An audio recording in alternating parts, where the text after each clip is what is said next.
નમસ્કાર વિદ્યાર્થી મિત્રો, કેમ છો? મજામાં? આજે આપણે પ્રકરણ 6 જૈવિક ક્રિયાઓનો લેક્ચર નંબર 4 નો અભ્યાસ કરવા જઈ રહ્યા છે. ફરીથી વેઇટેજ જોઈ લઈએ. ટોટલ વેઇટેજ 6 માર્કનું, 2 + 4 2 માર્કનું ફૂદડી છે એટલે કે અથવામાં સેક્શન બી ની અંદર પૂછાશે, જ્યારે સેક્શન 4 ની અંદર ડી ની અંદર 4 ગુણનો ફરજિયાત એક પ્રશ્ન પૂછાતો હોય છે. તો જૈવિક ક્રિયાઓ આપણે પરીક્ષાની દ્રષ્ટિએ ખૂબ જ મહત્વનો છે. હવે લાસ્ટ ટાઈમ આપણે પ્રકાશ સંશ્લેષણની ક્રિયા માટે સૂર્યપ્રકાશ જરૂરી છે, કાર્બન ડાયોક્સાઇડ જરૂરી છે અને ક્લોરોફિલ જરૂરી છે. એ પ્રવૃત્તિ દ્વારા પણ આપણે અભ્યાસ કર્યો હતો. આજે આપણે અતિ બે મહત્વના પ્રશ્ન, જેને આપણે સાદી ભાષામાં કહીએ ઓપનિંગ બેટ્સમેન, એટલે કે કોઈ પણ ક્રિકેટ ટીમ હોય ઓપનિંગ બેટ્સમેન હંમેશા એકના એક જ હોય નો મતલબ કે પરીક્ષામાં પણ એના એ હોય પ્રશ્ન ખૂબ જ મહત્વના છે. બેનને પેરેલલ પ્રશ્ન છે. તો પ્રશ્ન છે કે પાચન નળી, બીજું નામ છે પાચન ગૃહ, એટલે શું એની વ્યાખ્યા આપવાની. આકૃતિ દોરી, મનુષ્યના પાચન નળીની નામ નિર્દેશન વાળી આકૃતિ દોરી અને એને સમજાવવાનું છે. તો સૌથી પહેલા એની પાચન નળી, પાચન ગૃહ કોને કહેવાય? તો પાચન નળી અને કે આપણે જોઈએ છીએ કે પાચનની શરૂઆત જેવો આપણે ખોરાકનો કોળિયો મોઢામાં મૂકીએ છીએ એવી જ પાચનની શરૂઆત થઈ જાય છે. તો આપણે જોઈએ છીએ કે મુખથી માંડી અને જે મોટું આંતરડું મળદ્વાર સુધીની આખી જે નળી જોવા મળે છે, એની અંદર અન્નનળી આવી જાય, શ્વાસ નળી આવી જાય, જઠર આવી જાય, નાનું આંતરડું આવી જાય, મોટું આંતરડું આવી જાય, મળદ્વાર આવી જાય. આખી નળીને આપણે પાચન નળી અથવા પાચન ગૃહ કહે છે. એને સમજાવવામાં સૌથી પહેલા આપણે આકૃતિને સમજી લઈએ કે આખો આ જે ભાગ છે મુખ છે, મુખનો અંદરનો ભાગ છે. અહીંયા આપણને આ જીભનું દર્શન આપ્યું છે, કેટલા ડાર્ક શેડ છે, જીભ છે.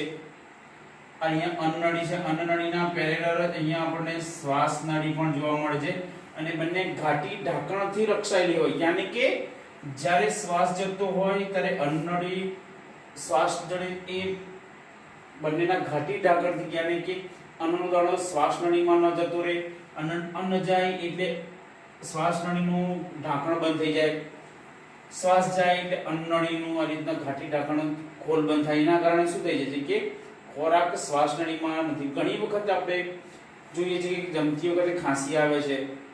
તેનું મેઇન કારણ શું છે કે એ જે અન્નનળીનો ખોરાક શ્વાસ નળીમાં જતો રહેતો હોય છે. એટલે કે આપણા આયુર્વેદિકમાં કીધું છે કે જ્યારે જમતી વખતે કોઈની સાથે વાત ન કરવી, ન વાતચીત કરવી, ન કોઈ પણ પ્રકારનું ટીવી જોવું, મૌન વ્રત ધારણ કરી અને એક કોળિયો 32 વખત ચાવવાનો પ્રયત્ન કરવો જોઈએ. એનાથી શું થાય છે કે ખોરાક મીઠો પણ લાગે, પાચનમાં મદદ પણ થાય અને જેટલો વધારે વખત ચાવીએ તે જઠરની અંદર એ ખોરાકના બારીક ટુકડા થવામાં, વલવવામાં મદદરૂપ થાય છે. તો અન્નનળી છે, અહીંયા ઉદરો પટલ છે, આપણે જે આંસળીઓ કહીએ છીએ એ. અહીંયા આપણે જે આકારનું છે જે જઠર છે, જઠરની અંદર ખોરાક વલવવાનું કામ થાય છે. અહીંયા જે ડિઝાઇન પાડી છે એ મુદ્રિકા સ્નાયુ છે અને અહીંયા આ પિત્ત નળી છે. પિત્ત નળીથી જેવો ખોરાક 4 કલાક અહીંયા વલોવાય છે અને નાના આંતરડામાં આવે છે. અહીંયા આપણને સ્વાદુપિંડ છે, સ્વાદુપિંડમાંથી સ્વાદુ રસનો સ્ત્રાવ થાય, પિત્ત નળીમાંથી પિત્ત રસનો સ્ત્રાવ થાય અને આ જે નાના આંતરડામાં તમે જુઓ છો કે પ્રોટીન, કાર્બોહાઈડ્રેટ અને ચરબીનું સંપૂર્ણ પાચન થાય છે, જ્યારે જઠરમાં ફક્ત ને ફક્ત પ્રોટીનનું પાચન થતું જોવા મળે છે અને અહીંયા ફરીથી એનું શોષણ થઈ અને અંતે જે ઘન ખોરાક જે છે, ઘન ભાગ છે કે જેમાં કોઈ પણ પ્રકારના તત્વો હોતા નથી, એ મળ દ્વારા નીકળી જાય છે. આમ આખી આપણે આકૃતિ અહીંયા સ્વાદુપિંડ છે, નાનું મોટું આંતરડું નીચેની બાજુ છે, આખો ભાગ નાનું આંતરડું છે. મનુષ્યની અંદર આનો ભાગ કેવો છે તો 6.5 મીટર લાંબો હોય છે. 1 મીટર એટલે આપણે અહીંથી હાથથી માંડીને આટલે સુધી લઈએ એટલું 1 મીટર થાય, એવો 6.5 મીટર લાંબુ આપણા અંદર આવું નાનું આંતરડું આવ્યું છે. 6.5 મીટર લાંબુ એટલે આમ ગૂંચળા સ્વરૂપે આપણને બતાવ્યું છે.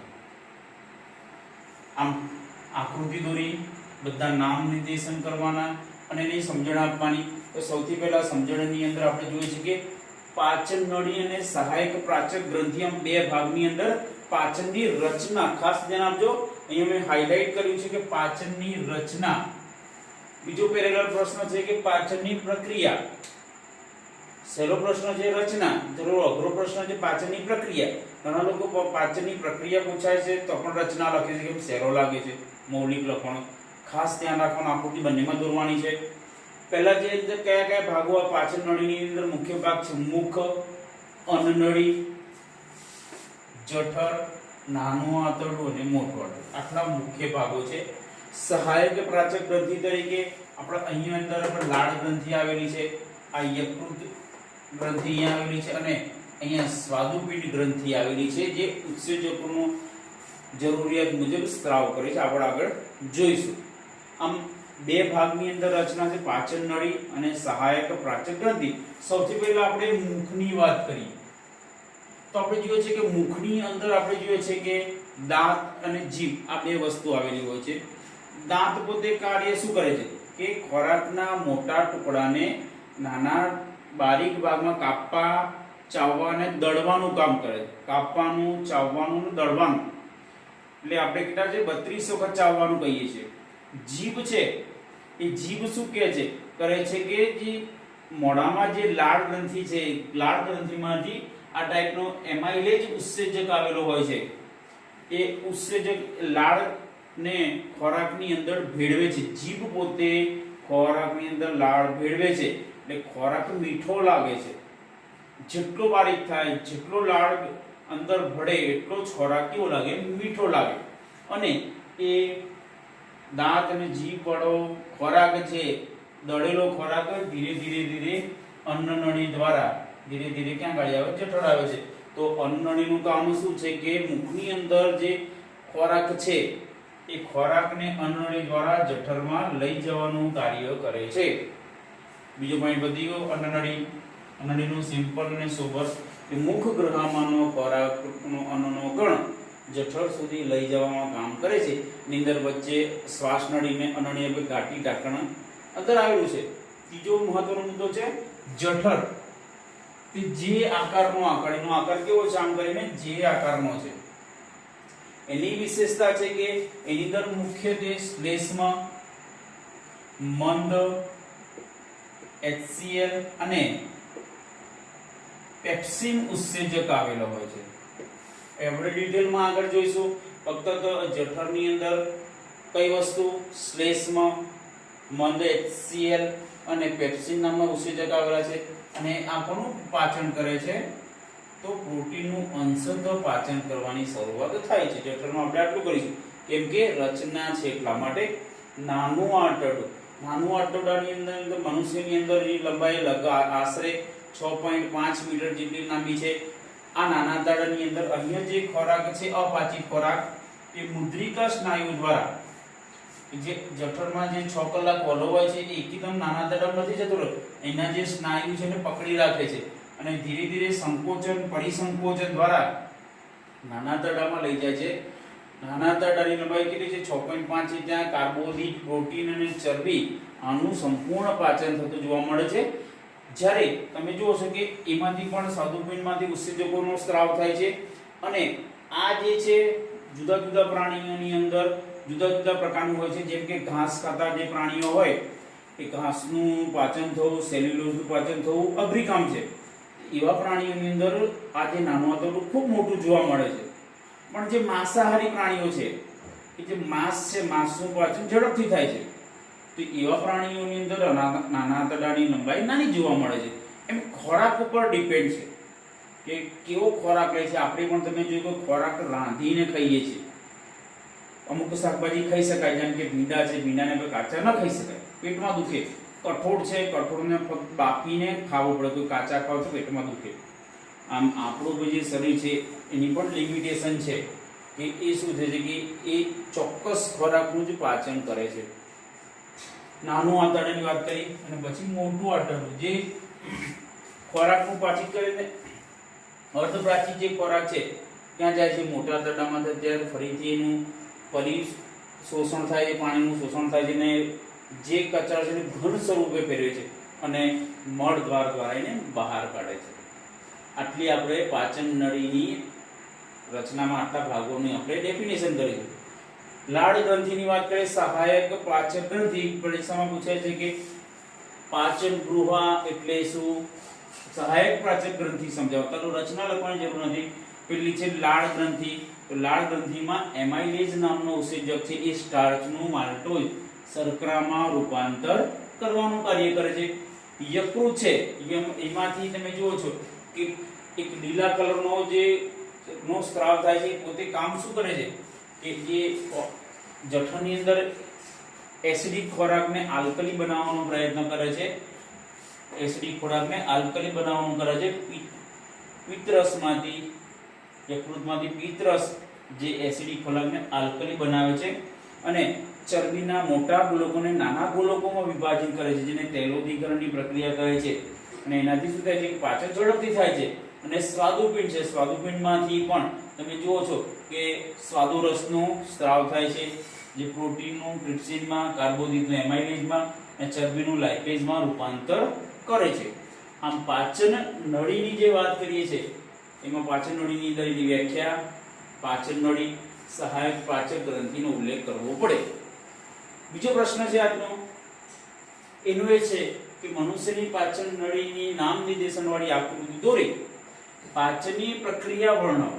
પાચનની પ્રક્રિયા કેવી રીતના છે? આ તો આપણે જોવો છે ફક્ત રચના જોઈ. હવે કેવી રીતના પ્રક્રિયા થતી છે, પાચન ખોરાકનું પાચન કેવી રીતના થતું જોવા મળે છે? તો પહેલા જોઈએ છે કે ત્રણ જગ્યાએ, ત્રણ રીતે આપણે જે ખોરાકનું પાચન થતું જોવા મળે છે. પેલું મુખમાં થતું પાચન, નંબર 2 જઠરમાં થતું પાચન અને ત્રીજા નંબરનું છે નાના આંતરડામાં થતું પાચન. તો સૌથી પહેલા આપણે જોયું છે મુખમાં કેવી રીતના પાચન થાય છે એ જોઈશું આપણે. કે મુખની અંદર આપણે જોઈએ છે કે જેવો આપણે ખોરાકનો કોળિયો મૂકીએ છીએ એટલે તરત જ પાચનની શરૂઆત થાય છે. કેમ કે ખોરાક મોઢામાં કોળિયો મૂકીને આપણે બેસી નથી રહેવાના, એટલે તરત આપણે શું કરવાના? ચાવવાના છે. જેમ જેમ ખોરાક બારીક ચાવ એમ મુખમાં રહેલું જે લાળ રસ છે, લાળ રસીય એમાઇલેઝ છે, જે ખોરાકમાં રહેલું જે સ્ટાર્ચ છે, જે જટિલ અણુ છે, કાર્બોદિત અણુ છે, એને ટાઇલિક નામના ઉત્સેચકની મદદથી માલ્ટોઝ યાને કે શર્કરામાં રૂપાંતર કરવાનું કાર્ય કરે છે. અને તરંગવત સંકોચન મુખથી જઠર સુધી, આ મુખથી જઠર સુધી જે ખોરાક જાય છે ત્યાં આગળ એકદમ સીધો નથી જતો રહેતો. તરંગવત સંકોચન, પરિસંકોચન દ્વારા ધીરે ધીરે ધીરે ધીરે જાય છે. એટલે પેલું ઘાટી ટાંકણ વાળો પ્રશ્ન અહીંયા પણ આવે કે અન્નનળીનો ખોરાક શ્વાસ નળીમાં જતો રહેતો નથી. તો આ થઈ ગયું આપણે મુખમાં કંઈ ફક્ત મુખમાં થતું પાચન કે. તો ખાસ આ સમીકરણ છે, ખાસ ધ્યાન રાખજો. મુખમાં થતું પાચનની અંદર મુખમાં જો ખોરાક મૂકે છે એટલે મુખમાં રહેલો જે લાળ રસની અંદર એમાઇલેઝ નામનો ઉત્સેચક છે, એ સ્ટાર્ચના અણુ, એ જે જટિલ અણુ છે, જે કાર્બોદિત અણુનું રૂપાંતર કયો ટાઇલિન ઉત્સેચકની મદદથી માલ્ટોઝમાં રૂપાંતર કરે છે. અને આ માલ્ટોઝમાં રૂપાંતર કરેલો જે ખોરાકનું મુખથી જઠર સુધી તરંગવત સંકોચન અથવા પરિસંકોચન દ્વારા જઠરમાં જાય છે. જઠરમાં જાય એટલે નંબર 2 જઠરમાં થતું પાચન. તો જઠરની અંદર 3 પ્રકારના છે, મંદ હાઇડ્રોક્લોરિક એસિડ, શ્લેષ્મ અને પેપ્સિન. જેવો ખોરાક આ જઠરમાં આવે એટલે અહીંયા જઠરની આજુબાજુ દિવાલ ઉપર શ્લેષ્મ આવે છે.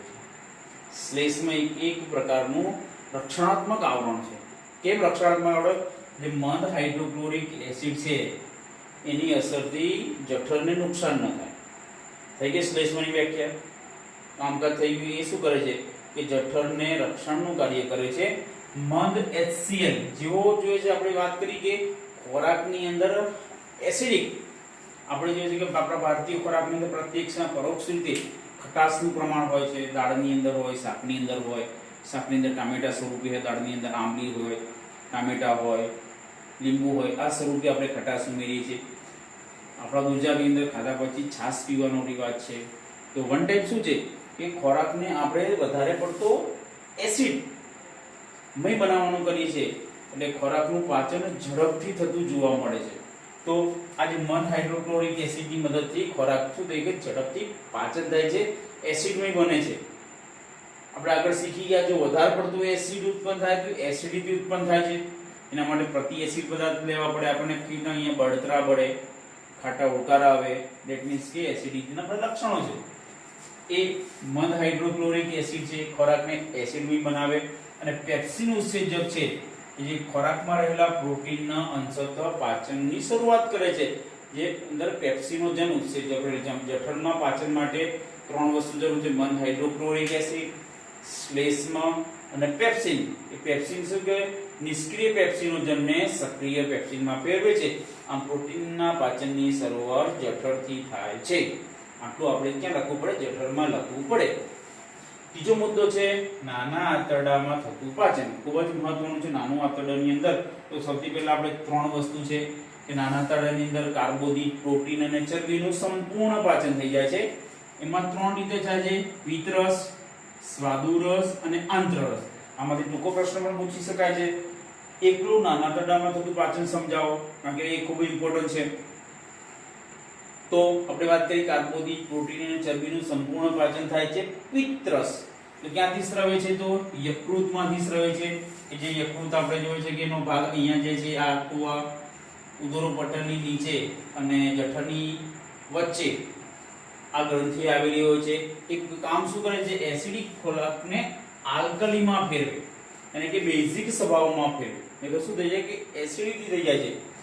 ચરબીના મોટા ગોળકને આપણે ખોરાક ખાઈએ છીએ, ચરબીનું પ્રમાણ હોય, જે તેલ ખાઈએ છીએ એની અંદર ચરબી હોય, ચરબીનું પાચન થવું જરૂરી છે. ચરબીના મોટા ગોળકોને નાના ગોળકોમાં રૂપાંતર કરે છે, જેને તૈલોદીકરણની પ્રક્રિયા છે. કેમ એ ઝડપથી પાચન? આપણે સીધી સિમ્પલ ભાષામાં કહીએ કે આપણો મોટો લાડવો હોય કે મોટો લાડવો આપણે ડાયરેક્ટલી ખાઈ શકીએ? ના. તો આપણે શું કરીએ? ને 3 થી 4 થી 5 ટુકડા કરીએ છીએ, એક એક ટુકડો ખાઈએ. ધેટ મીન્સ કે તૈલોદીકરણ ચરબીના મોટા ગોળકોને નાના ગોળકોમાં રૂપાંતર કરે છે, એટલે ઝડપથી પાચન થઈ જાય, ક્ષેત્રફળ વધે. અંગ્રેજીની જેમ ભાગલાપડોને રાજ કરો, એના જે તૈલોદીકરણની પ્રક્રિયા છે તેનાથી ક્રિયાશીલતામાં વધારો થાય અને પાચન ઝડપથી થાય છે. તો પહેલો મુદ્દો આપણે કયો છે? પિત્તરસ યકૃતમાંથી સ્રવે છે અને કેવા છે? લીલા કલરનું આખું દ્રવ્ય છે. સ્વાદુરસ સ્વાદુપિંડમાંથી સ્વાદુરસનો સ્રાવ થાય છે. એ સ્વાદુરસ 3 કાર્ય કરે છે. પ્રોટીન, આપણે જે ખોરાક ખાઈએ પ્રોટીનનું ટ્રિપ્સિનમાં રૂપાંતર કરે છે, પ્રોટીનનું પાચન થઈ ગયું. કાર્બોદિતનું એમાઇલેઝમાં રૂપાંતર કરે છે અને ચરબીનું લાઇપેઝમાં રૂપાંતર કરે છે. અને આપણે સાદી ભાષામાં પ્રોટીનનું ટ્રિપ્સિનમાં, કોઈ કાર્બોદિતનું એમાઇલેઝમાં અને ચરબીનું લાઇપેઝમાં રૂપાંતર કરે છે. આમ શોર્ટકટમાંથી પણ આપણે યાદ રાખી શકીએ છીએ. આંત્રરસ આંતરીય ગ્રંથિમાંથી સ્રાવ થાય છે. એ પણ પોતે 3 કાર્ય કરે છે કે જે પ્રોટીનનું એમિનો એસિડમાં રૂપાંતર કરે, પ્રોએ કાર્બોદિતનું ગ્લુકોઝમાં રૂપાંતર કરે અને ચરબીનું ફેટી એસિડ અને ગ્લિસરોલમાં રૂપાંતર કરે છે. આમ નાના આંતરડામાં સંપૂર્ણ ખોરાકનું પાચન થાય છે. આમ પરીક્ષાની દ્રષ્ટિએ પાચનની પ્રક્રિયા જે છે ખૂબ જ મહત્વનો પ્રશ્ન છે. 4 માર્કમાં ન પૂછાય તો 2 માર્કમાં તો અવશ્ય પૂછાય. આમાંથી કોઈ પણ 2 ટૂંકા પ્રશ્નો પૂછી શકાય છે. તો આમ પરીક્ષાની દ્રષ્ટિએ આજનો લેક્ચર પણ ખૂબ મહત્વનો છે. આજે આપણે કયા જોઈએ? 2 પ્રશ્નો જોઈએ, બંને પેરેલલ છે. એ પાચન નળીની નામ નિર્દેશનવાળી આકૃતિ દોરી પાચનની રચના અને પાચનની પ્રક્રિયા સમજાવો. તો વિદ્યાર્થી મિત્રો, આજે જ આ બંને પ્રશ્નો ખાસ તૈયાર કરવા, કારણ કે બંને પ્રશ્નો એકબીજાની અંદર મિક્સ થઈ જવાનું સંભાવના રહેલી છે. તો વિદ્યાર્થી મિત્રો, આજે આટલું જ. ઘરે રહો અને સુરક્ષિત રહો.